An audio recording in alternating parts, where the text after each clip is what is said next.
So we recently had a student she helped support several programs actually, but at one in particular that we had our kind of graduation ceremony at Virginia Tech. She was there and we became very emotional, just hugging our students and thinking about the fact that she's graduating and wouldn't be able to continue volunteering in the same way with us that she had been.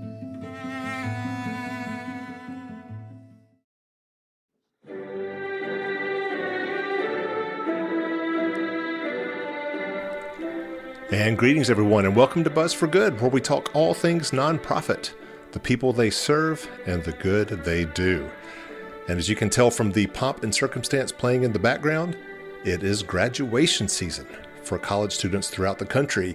And at this very moment, I am preparing to drive to Fredericksburg, Virginia, to witness my daughter, Emily, graduate from the University of Mary Washington. And I find myself in awe, as I am with all of my daughters, just in awe of their idealism and passion and desire to be difference makers and game changers in our world. But I also know that she will soon be confronted by the realities of, quote, the real world, and really just to make money in order to live. And that will involve trade-offs and sacrifices with that idealism she currently possesses. And I know that she is not alone. While in college, many young people not only enjoy academic and social successes, they also find meaning through service opportunities, entrepreneurial experiences, and an atmosphere, ivory and idealistic to be sure, that inspires them to change the world. So as they prepare to enter the real world, I find myself asking, what are they leaving behind in the halls and dorms and quads of their college campuses? As they walk the stage to receive their diplomas, will they also take with them the passion and inspiration to serve and create and be a change for good in our world?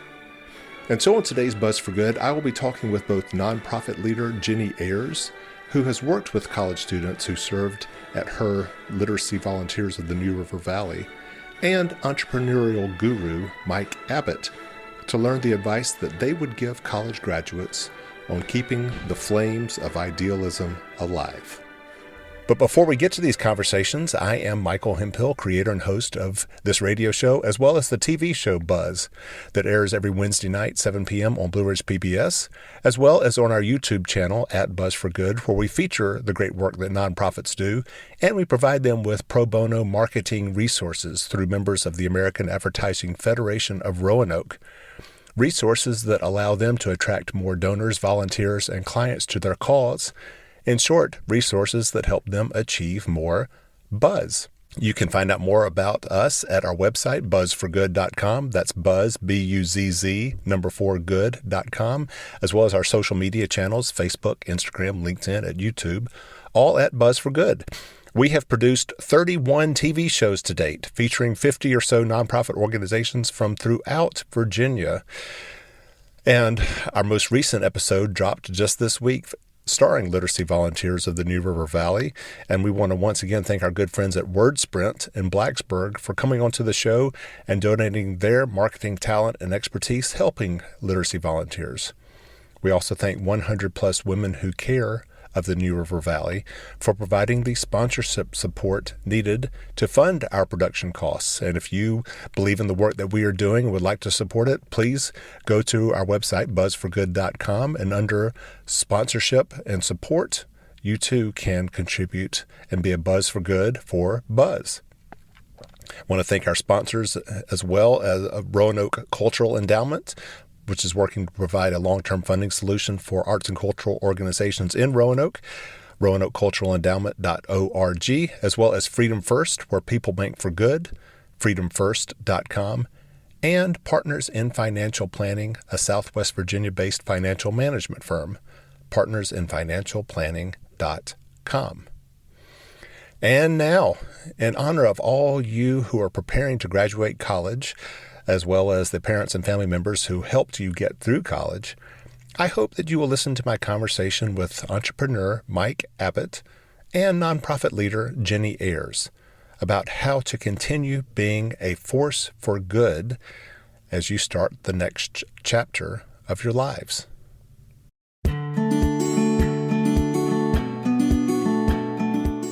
Well, hey, Ginny.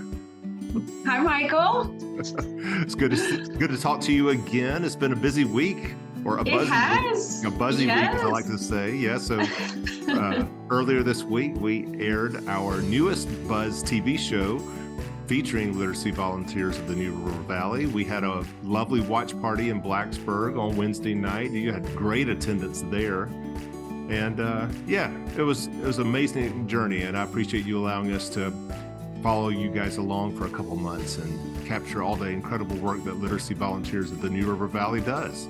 Oh, thank you. Yes, it's been such a great experience. Not only, of course, we had that wonderful premiere this week with our community coming out to enjoy it with us, but also just the filming process. It was great for our staff to just be there with our student and volunteer interviews and hear what they had to say in an interview format. That's been really exciting and heartwarming for us to see that happen. And so the whole process has just been wonderful. And we've been getting some emails and phone calls. And one of our volunteers, he called the office to tell us how wonderful it was. He'd watched it on TV and he was choking up on the phone, just saying he was so proud to be a part of this organization. So we're really grateful for the whole opportunity and connecting with WordSprint, of course, and finishing out our rebranding project. So thank you so much for what you do in providing this program. Well, of course, and for those who are tuning in and haven't seen the TV show yet, WordSprint is the marketing company based in Blacksburg that donated a lot of rebranding options for literacy volunteers in the New River Valley, because the name is kind of a mouthful, and the name implies that you're serving volunteers rather than the students. And so a couple different options that were thrown out there by WordSprint with some lovely graphics to go along with it. And stay tuned to see what your organization does with that rebranding option. But anyway, it was a joyful opportunity to feature all the great work that literacy volunteers does. Going into the episode, just as an aside, I was thinking, how are we going to make reading visually captivating for a half-hour TV show?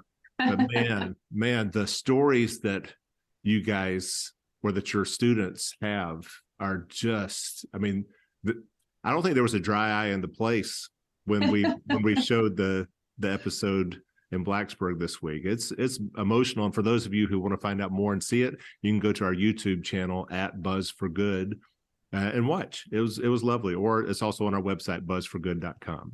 Anyway, all that is prelude to say, yours is an organization that invites volunteers to come and help people, both native-born individuals as well as immigrants, learn basic literacy English skills.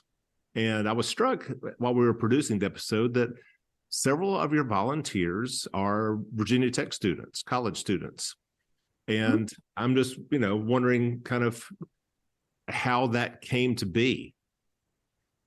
Yeah, we're really fortunate living where we do and in the community that we have. And I continue to be surprised at the number of college students that we get volunteering. It's just a wonderful surprise for us to see when they come through our training process. And so we do have students from Virginia Tech and then from VCOM, the Virginia College of Osteopathic Medicine, and Radford University as well, and also New River Community College.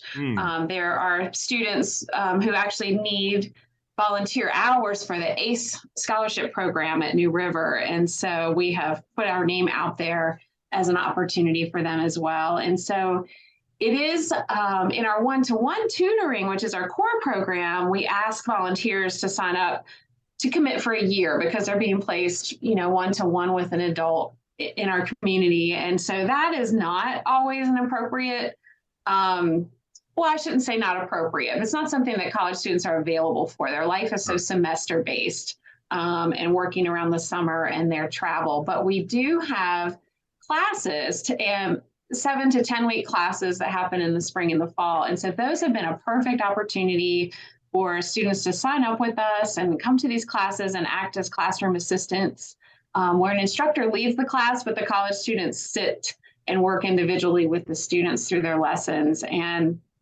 yeah, it's just been wonderful. At VCOM, our experience was we had a couple of students that had personal reasons for getting involved, and then they just sort of told their friends. And every training session we had, there'd be a few students, and we'd ask, oh, why are you here? And well, my friend such and such told me what a great experience they're having. So it's just been wonderful to see. I think they have many opportunities as students to serve, and especially at Virginia Tech, their motto is Ut Prosim, that I may serve. And so it's really hardwired into their sense of community at Virginia Tech. Well, yes, it is hardwired into Virginia Tech, but it seems as though college students themselves are, I don't know, looking for ways to change the world. Or believe that maybe, and I don't know if it's youth or inexperience, or they haven't been beaten down by the world too much yet, but there is this hopeful passion that they have that they can make a difference. Is that safe to say? Yes, I think definitely. And I remember that time for me, your worldview is sort of changing, and you're having this time to get past sort of your family and their feelings and develop your own thoughts and experiences outside of that. And so it's an exciting time. And I do think, some of them are finding their way and trying to find what they're interested in and how they can make a difference. Virginia Tech has the big event, which is an annual one-day service opportunity, and they have thousands of students participate in that. But it's kind of an easier opportunity, and it's natural for them to sign up as a group. And so I'm just so impressed with the students that contact us directly. They have to make that initial outreach to us. They are interested in a more personal face-to-face experience, I think. Yeah. You mentioning how this is the first time in many young people's lives that they are kind of out from their family structures and, discovering the world on their own. And I wonder how much, that family structure, and I'm speaking to myself as much as anything here. I had my oldest daughter graduated JMU last year, and she's now a missionary in Belize. Mm-hmm. And, that old, service mindset. And I find myself thinking, okay, yeah, go off, have your fun, get that out of your system, and then come back to begin kind of, your real life, which is, and I kind of said that in I hope a more delicate way to her several months ago. And she's like, I feel like I am living my real life. Oh, so basically, back off, Dad, and let me do this, because I'm finding so much meaning in what I'm doing right now. And no, there's not really a great paycheck that goes along with it, but and so I wonder how much of that pressure, comes from parents. It's like, okay, yeah, college is your time to go do all these things. But then once you graduate, boom, it's now time to do something with your life, quote unquote. Right. Yeah, I think that's definitely at least how our American culture is right now. I mean, we even call it a gap year, right? Like in between high school and college, or 1 year after college. So you can just sort of take this gap, but then get back to real life. And it's heartwarming to see that shift a little bit. I think at least when I was attending college, it was you had to go to college to get a well-paying job. And also it needed to be in accounting or architecture or something, along those lines. And our economy has changed and the way we work has changed. And that's not always a given now. And so it's impressive to see college age students really think about that and not just go through kind of the machine that was put in place before them. Yeah, the machine. I like that. I like that. Well, and I'm hopeful that I'll kind of do better with my second daughter, who is graduating college this weekend, and helping her navigate without trying to put that pressure on her of, all right, now it's time to begin the real world. Yeah. Well, rewind in time, if you would. Once again, I'm joined here on Buzz for Good by Ginny Ayers, who is the Executive Director of Literacy Volunteers of the New River Valley. and we are talking about just the idealism that college graduates have, that and how to kind of maintain that belief that they can make a difference in the world through nonprofits in their careers and their years ahead. Rewind in time, Ginny, to you in college, and where were you? What were you majoring in, and what did you think your career was going to be about? Yeah, it's funny looking back on it, because you just kind of you think you're going to go in one direction, and that often, I think, as often as not, it just doesn't happen. And so I started out in accounting at Virginia Tech and sort of had this, business mindset, and that's what I needed to do, and was going to, make a lot of money and work for a corporation or something like that. Mm-hmm. And after I was there a couple of years and kind of started to develop my own worldview, I guess I'll say. And of course, you meet so many people at a large university like Virginia Tech. It really gets you out of your comfort zone sometimes, which I think is really important.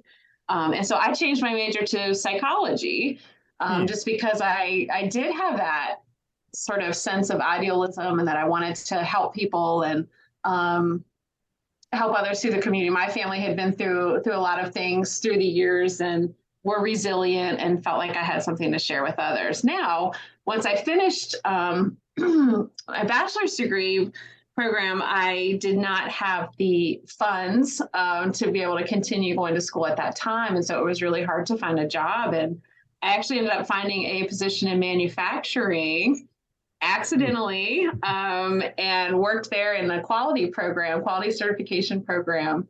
So you made a psychology degree, made it difficult for you to find a job? It did. A job that would pay for me to live on my own and support myself. Sure. Because it was a social work type of job, which I would have loved to do, but I just couldn't at that time. This would have been the early 90s. I couldn't support myself on it without continuing on and getting postgraduate degrees. And so I fell into a job that I ended up loving and stayed there for 13 years.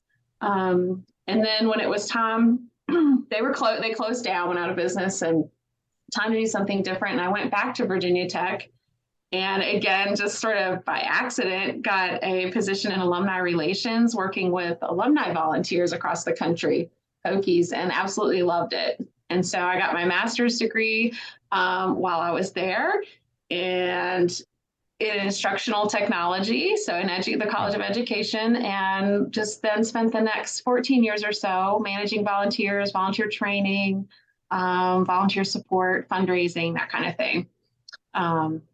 So it's funny how it turns out. And here I you sort of are. had that idealism at the beginning, and then I found that I wasn't able to really support myself, at least through that, in that way. Mm-hmm.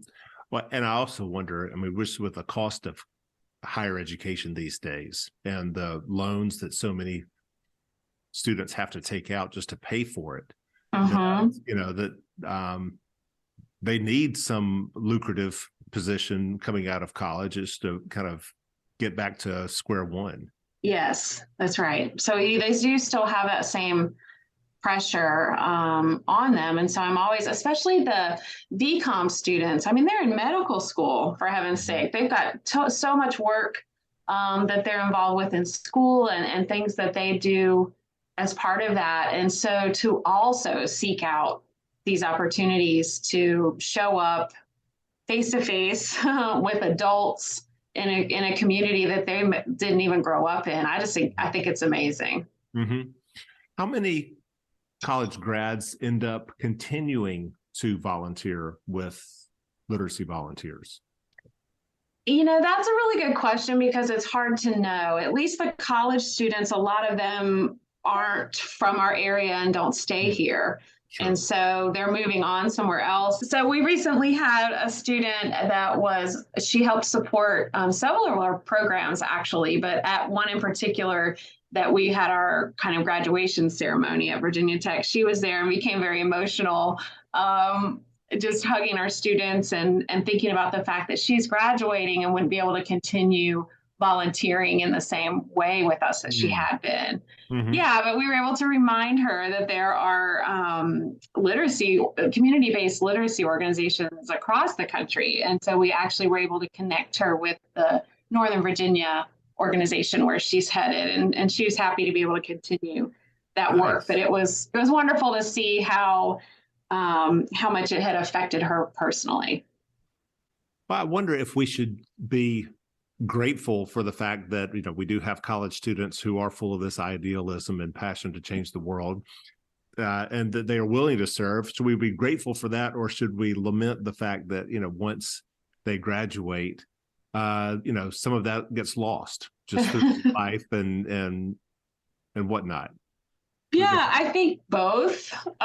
We're definitely grateful for it, and also can lament it, because that's just sort of the way the world works. And even in my alumni relations days, working with our alumni chapter volunteers, it was kind of the same. I mean, people would be involved maybe in college and maybe those first couple of years out, but then you get whatever your kind of what we think of as your real job starts, and then you may get married, and then you start a family. And so in the volunteer world, that's just kind of understood that we don't have a lot of volunteers from that like 25 to 45 zone. Right. And so people, just because they just don't have time, and especially at literacy volunteers, where it's a little bit more of a commitment, we try to offer some easier ways to join as well. But and I know that was true for me. I became familiar with literacy volunteers at least 20 years ago, probably 25 years ago. Absolutely loved them, became a supporter as a donor. But then waited until my son finished high school to think, okay, now I'm ready to be this volunteer. And so I actually became a volunteer at Literacy Volunteers. And then when this position came open, was able to shift over to that. But it very much was, I can't do it for this sort of 25-year block. Yeah. Well, once again on Buzz for Good, joined by Ginny Ayers, Literacy Volunteers of the New River Valley Executive Director. And we're talking about the role that college kids play with her organization and other nonprofits, and how to try to maintain that enthusiasm for volunteering and service, once they graduate college. And, you were talking about how there's that oftentimes like the 25-year block between graduating college and, maybe when your own kids then are out of the house and you can start doing more volunteer work. But there are other opportunities, like you mentioned, even just as a donor, ways that you can continue giving on a very modest scale to kind of capture that particular, demographic. It is, yes. And actually, I'm glad you mentioned that, because that is something that's changing in the world of fundraising, is that this current generation of younger people, the younger kind of millennials, and then this new sort of generation are giving at a higher level than our generation did at that age. They have a better understanding. It's easier for them to give, I think, in some ways. They realize that that is a way that you can be involved and participate when you may not physically be able to. Yeah. They're comfortable with the technology that is being used by nonprofits to, here's $5, here's $10, here's something through my phone, through your, app, whatever it might be, to support the nonprofit.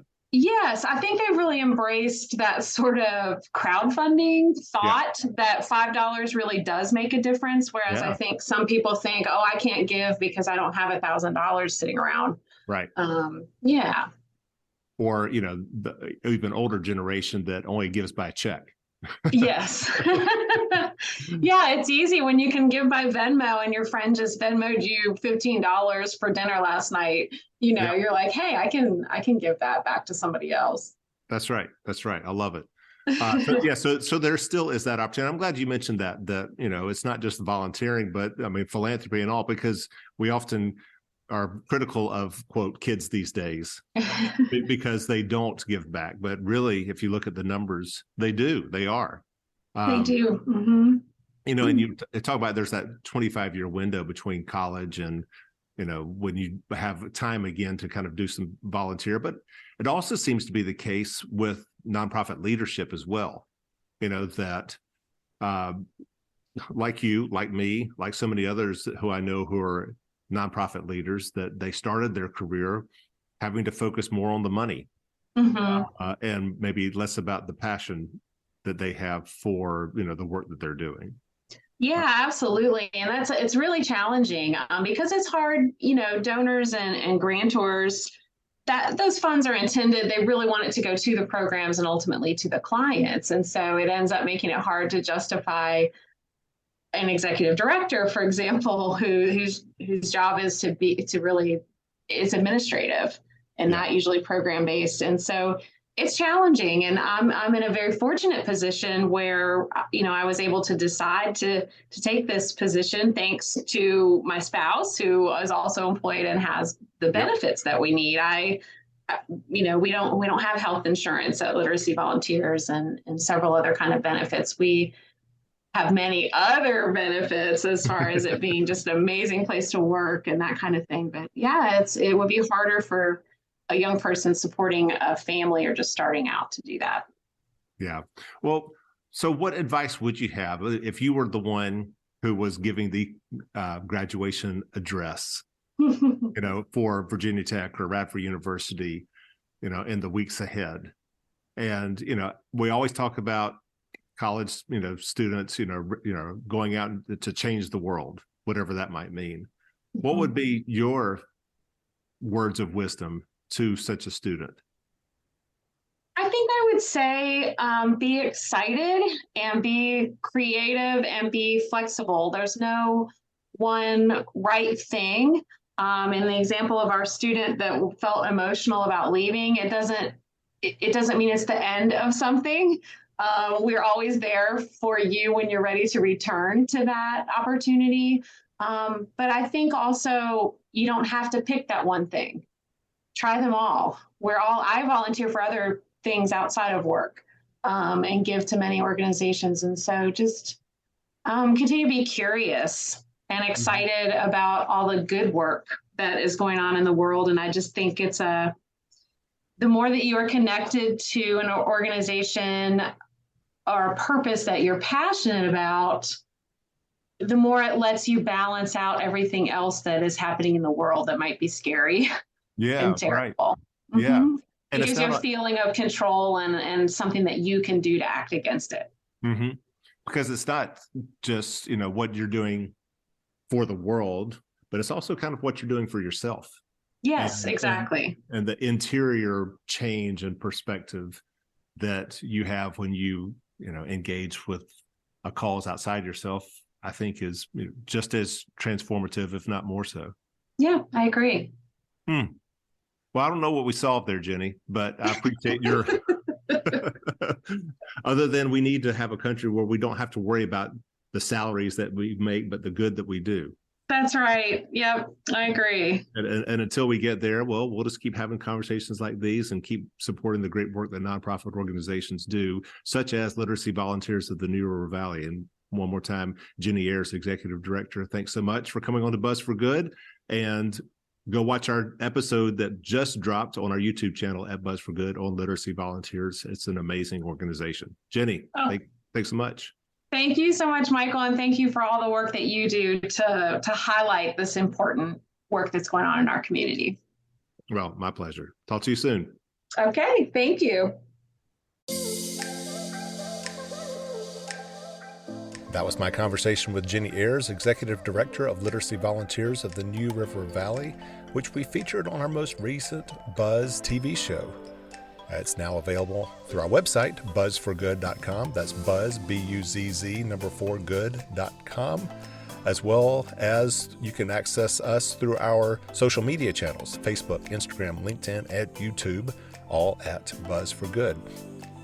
And here is just a clip from that episode to hopefully inspire you to watch and learn more about this fantastic organization. You asked me what literacy is. Literacy is so many things. It's opportunity, it's independence, It's a bridge and a ladder, and it's power. And I feel like we're like the electric company, that by sharing the light of literacy, we're giving people power. And that's a really amazing thing, thanks to our volunteers and the community support. From the nonprofit world to the entrepreneurial world, I next visited with Mike Abbott, the entrepreneur in residence for the Regional Accelerator and Mentoring Program, aka RAMP, which provides resources for startups and entrepreneurs throughout Southwest Virginia. Now, I maintain that nonprofit believers and for-profit entrepreneurs share many of the same motivations and passions and creativity, especially in college students who often seek to, quote, change the world. So I started my conversation with Mike asking if those sectors are mutually exclusive. Good. So I see a fundamental difference, and I think it's important to the conversation that you're trying to have, between entrepreneurialism, innovation, and invention. Okay. Right. So entrepreneurialism, I think, is probably it's the least mission driven of the three. So let me define what I mean by those three. Okay. So if we start with invention, is coming up with something new, right? Mm-hmm. Finding something that's never been known before, whether that's a product, a service, an approach, a process, fundamental science. All of that's invention. And I often tell people that invention is the process by which you take money and turn it into something new, right? Because you don't really make money inventing. So you take a university, it's designed to invent things. Compare that to innovation, and innovation doesn't require invention, because innovation is taking things that are new and applying them in a way that you can then create money. So instead of taking money and making something new, you're taking something new and turning it back into money. Okay. That something new doesn't have to be hard science based. You can see examples of innovation through simply looking at new parts of an existing business model. Dollar Shave Club is a great example. They sold for $1 billion, and they didn't invent anything. They simply changed a channel by which you receive razors, right? Innovation is typically driven.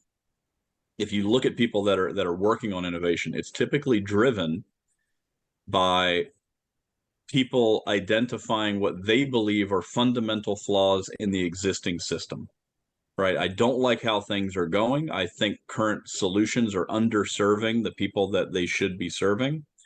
So we want to fundamentally change the system. Now, I can either do that through invention, or I can do that by finding existing other solutions that I can either, modify or apply, or, simply, co-opt from different areas and bring it to where I think the holes are, the gaps are, and change the system. So that's innovation, right? And ideally, innovation only occurs if the outcomes are viewed as beneficial to those that they are intended to help. Okay. Right? Yep. Entrepreneurialism, if you go back to the root of that word, effectively what you're talking about is someone who is taking the initiative to control resources that are fundamentally not within their control in order to manage a business, right? So we often, popular culture at this point sort of equates innovation and entrepreneurialism as sort of the same thing. The person who opens a new brick and mortar, say pizza shop down the road is just as much of an entrepreneur as someone who's trying to start a high-tech business. Yes. In that they are trying to manage resources that they don't necessarily have access to. And they're taking the personal risk, the financial risk, the business risk to go out there and find the resources, manage them, and create the organization. So entrepreneurialism really, I think, is driven by the desire to manage those innovations into a working business model. Think about it that way. Okay. Right. So entrepreneurs, if you look at, this term serial entrepreneur, you hear that a lot because people will start and run multiple businesses and make them successful. They may not be the innovator. Yeah. Right? They most often are not. So when you look at innovation, invention, and entrepreneurialism, very rarely do you find a single person that can do all three.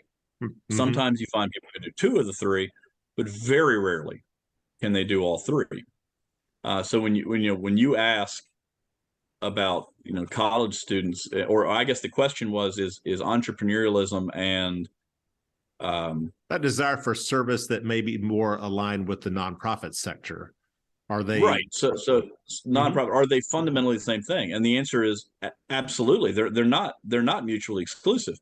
Okay. In fact, someone who runs a nonprofit will probably tell you it's far more difficult to be an entrepreneur and run a nonprofit because it's more difficult to garner the resources necessary to keep the doors open. Yeah. Right.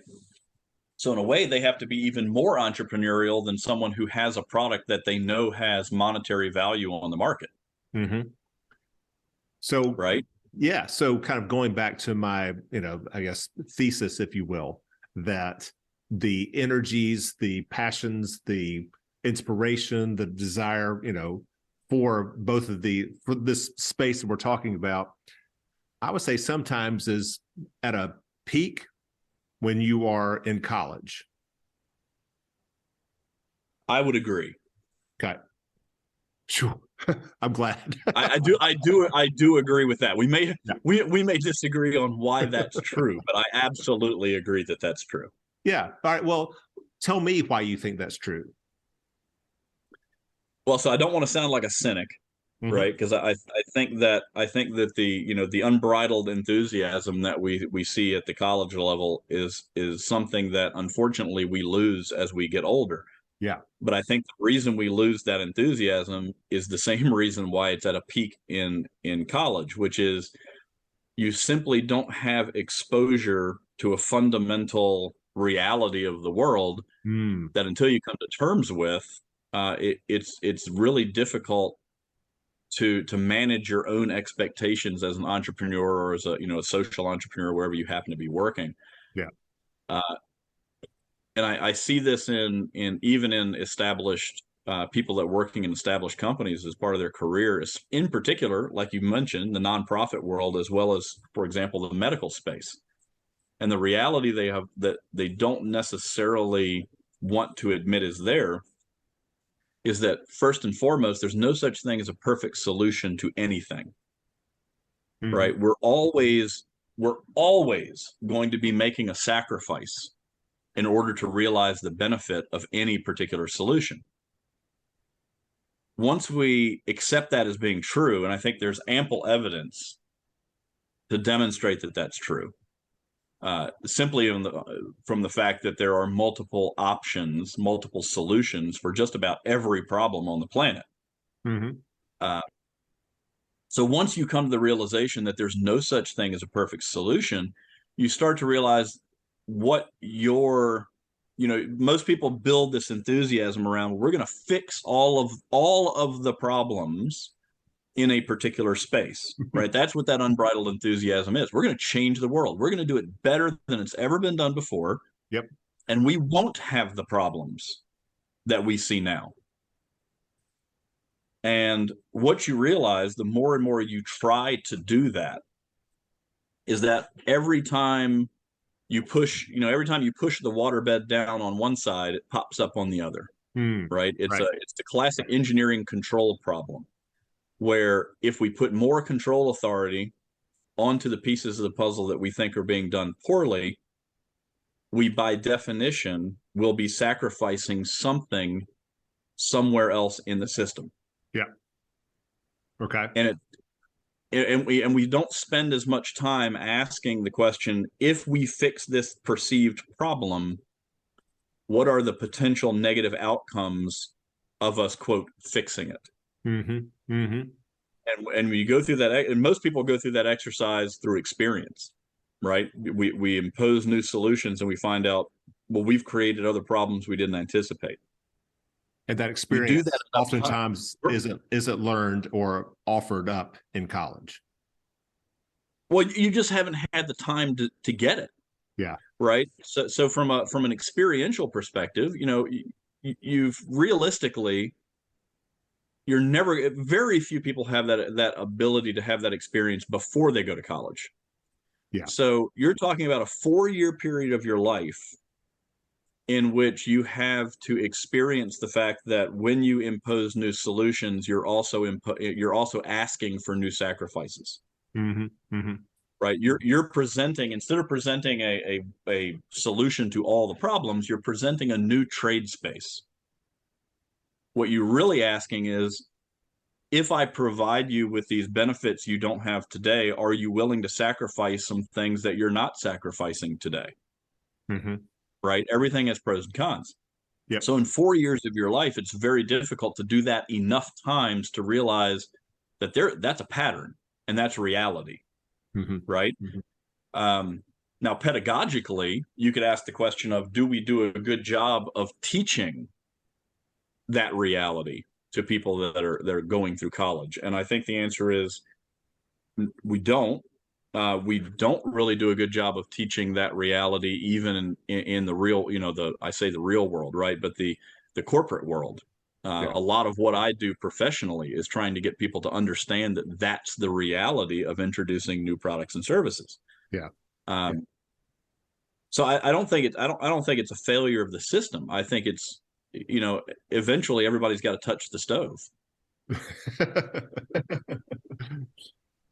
Yes. Well, let me take a quick moment to introduce you or reintroduce you here to the show. I'm joined here on Buzz for Good by Mike Abbott, who I will use. You have many hats, many terms, but I will use the one entrepreneur in residence for RAMP, the Regional Accelerator and Mentoring Program here in Southwest Virginia. Why don't you, though, Mike, if you would, give us your 30-second elevator pitch on who is Mike Abbott? It's a tough question. Now, 30 seconds. I know 30 seconds is a tough part of me. By training, I'm a mechanical engineer. I'm a Hokie at heart. So I've got an undergraduate and a master's degree in mechanical engineering from Virginia Tech, and I've spent the better part of 30 years in product development.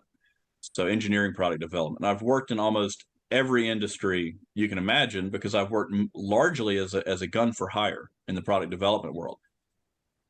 In the last decade, I've spent a good amount of my time, if not the majority of my time, trying to understand why products fail.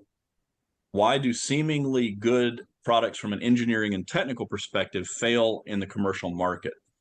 Because I saw plenty of that, continue to see it in the product development world.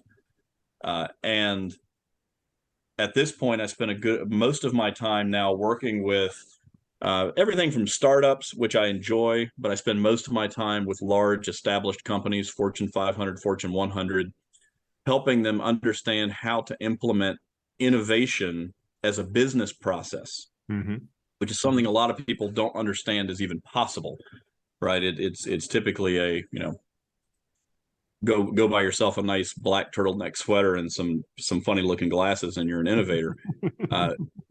Because we just don't know how to wrap a process around innovation. So I've developed tools and methodologies and approaches that help companies create innovation as a process within their company in order to do a better job of reading the crystal ball of what they should be doing with their product portfolio over the next 5 to 10 years.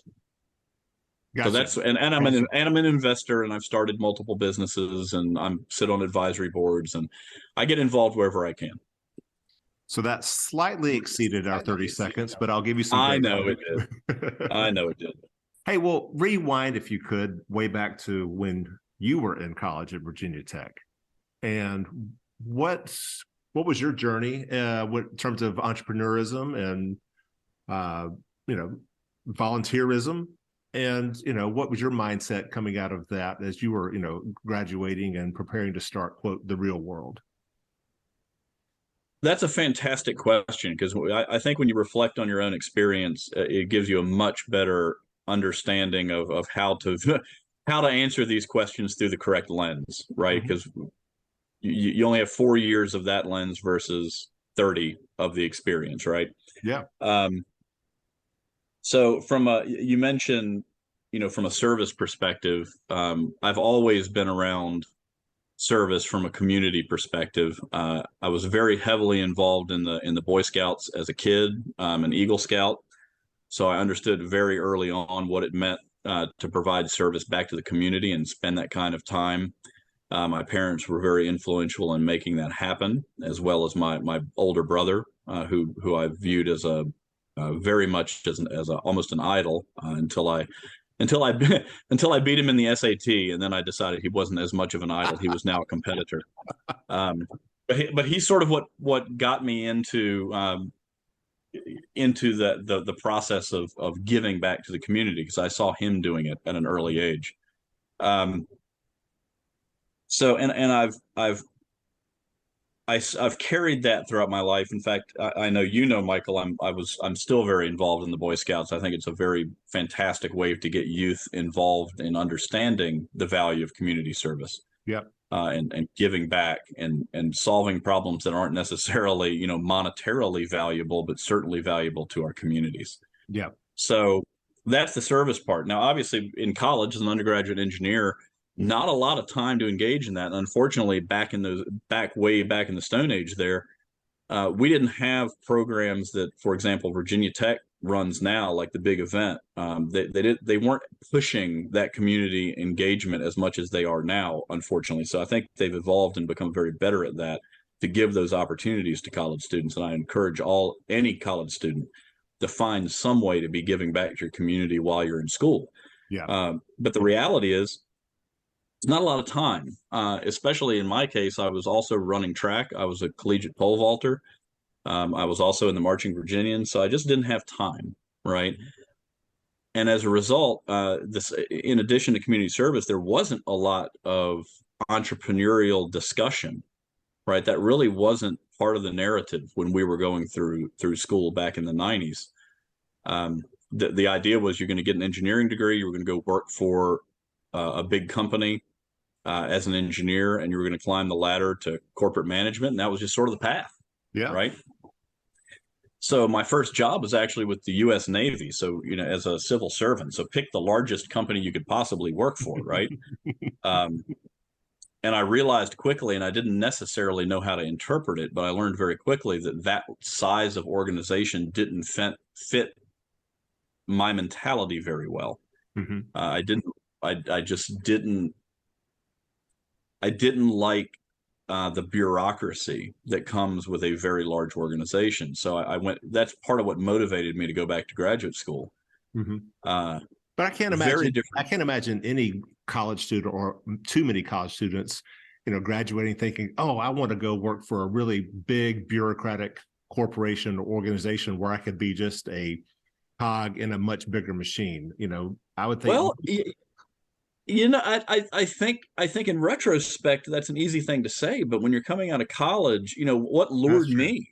That's true. What lured me into working as a civil servant with the Navy is look at their toys, man. Yeah. Right. You have somebody say you just got an engineering degree and you get to go work on the V-22 program, or help develop the F-18 Super Hornet. That's remarkably attractive. Mm-hmm. Now, what you don't know, what I didn't know, is what does that really mean, right? What is your actual involvement? I think I probably would have been more satisfied had I been on the contractor side, right? Working for a Lockheed Martin or a Boeing, or I would have enjoyed that more. I didn't understand. You're not actually in the Super Hornet flying it. Right. Well, yeah, certainly not. Right. And you're not even on the design team, right? You're on the signature authority for the government team, which is very different. And of course, I just didn't know. I was ignorant, right? I just didn't understand what I was getting myself into. So when I went back to grad school, which was a very different experience than undergraduate for me, from an engineering perspective, that's a whole nother podcast. Is why would you go to grad school versus undergraduate as a technical degree? But when I came out of there, instead of going to these massive organizations, I took what I thought was a major risk. and I went to a very small company in Baltimore where I think I was, if I recall correctly, I was the sixth or seventh person through the door. Okay.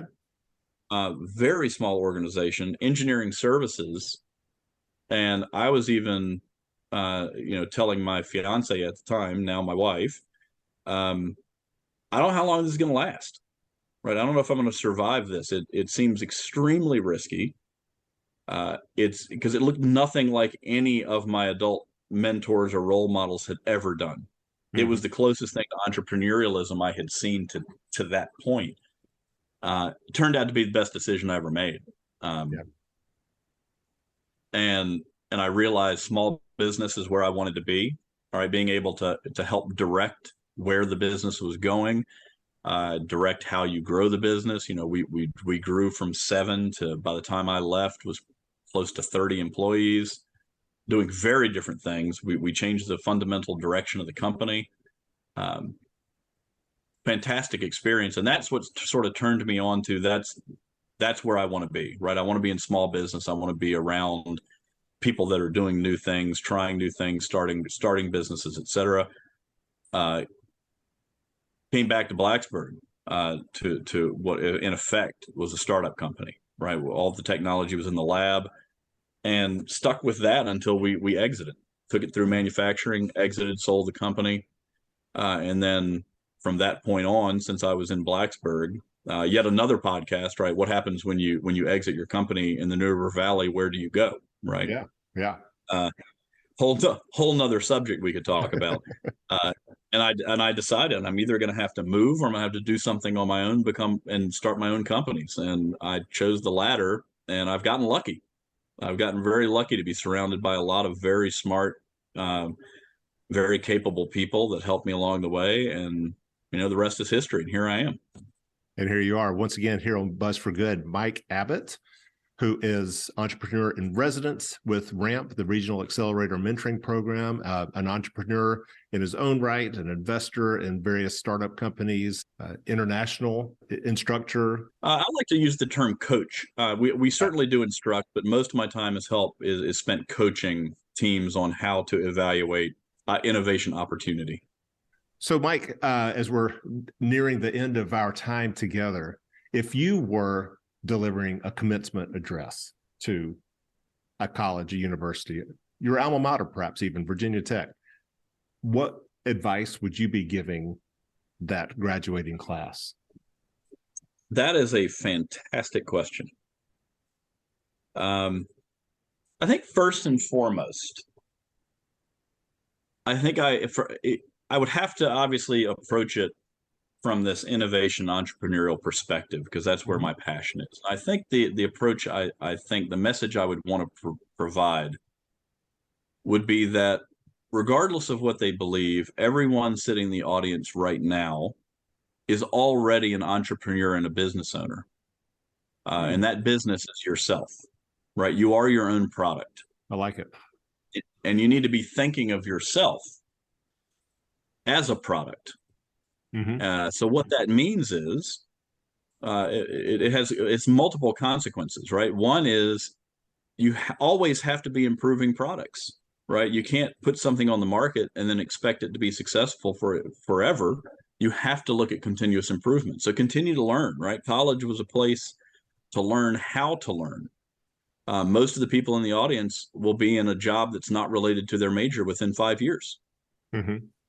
So that means you have to know how to adapt. And what are you adapting to is also important to understand that if you're doing something and you're not enjoying it, right? There are a lot of people that don't like this statement, but I tell entrepreneurs, passion is a commodity. If you're not passionate about what you're doing, you shouldn't be doing it, right? I like to live in a world where hopefully everyone is passionate about what they're doing. Mm-hmm. So if you're not passionate about what you're doing, if it's not fulfilling you intellectually, emotionally, stop and go do something else, right? Run yourself as a business. What about the financial side of that, though? That's, a lot of people will get stuck in positions and jobs and pathways because of the financial side. Right. And a lot of corporate structure is designed, frankly, to emotionally trap you, right? Stock options is a good example. Why would I ever leave before my stock option vests? And if money is the most important thing to you in the world, then by all means stay. Mm-hmm. But I think, if that's what you're passionate about, that's right. That's right. If your passion is making money, then do whatever you can to keep that financial stream going. I've made multiple decisions in my own life where I took as much as an 85% pay cut to change a direction. And it works out because I have found for myself, one man's experience, right, and watching other people that I've been involved with, if you're doing what you're passionate about, the financial reward will either show up on its own organically, or you realize that the financial reward is not as important as the emotional reward. If financial reward was the number one driver for everybody, going back to the original question, you wouldn't have nonprofits. Yeah. Right. So, the advice is don't let the financials drive the decision as much as your emotional well-being, right? Your passion for what you want to do. Let that drive it, and then figure out how you make money doing it. That's the entrepreneurial side. That's the innovation side. Mm-hmm. Right. But that would be my advice, right? Treat yourself as a business. You are your own product, and understand that adaptation is part of the game. Don't let yourself trap yourself where you shouldn't be. Create a new product if you need to.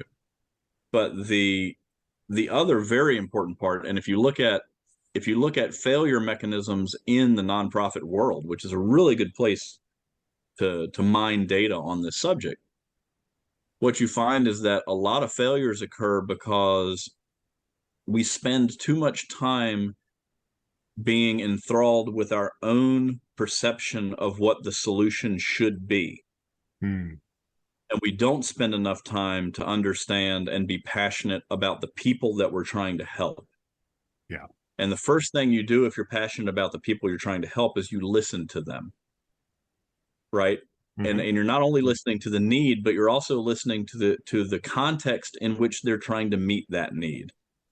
And if you don't understand the context and you don't understand the circumstances around which they have to operate, then you will most likely create a solution that works great for you from your spotlight, but is probably inadequate when you place it in theirs. So you can't let your need to modify your perceived solution get in the way of the enthusiasm and the passion around helping the person. Helping the person sometimes means providing them a solution that is not, quote, ideal from your perspective. Mm-hmm. Right? Being the adoption of things that help people is the first step to helping them, right? If you create something that fundamentally can't be adopted, you can't meet your mission. Yep. So that's the point. Be passionate about the people, not passionate about your solution. Nice. Build a solution that your people can be passionate about. Yes. All right. Mike Abbott, entrepreneur in residence for RAMP, as well as a coach for national and international companies. Thanks so much for coming on to Buzz for Good and sharing your insights into how to keep that entrepreneurial flame alive for today's college graduate and tomorrow's business leaders, world leaders, game changers, all of the above. You're welcome. It's always a joy to talk with you, Michael. All right. Thanks, Mike.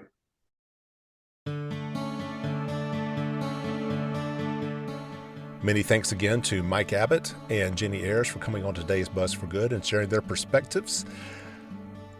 Please continue to stay connected with us throughout the week through our website, buzzforgood.com, as well as our social media channels, Facebook, Instagram, LinkedIn, and YouTube.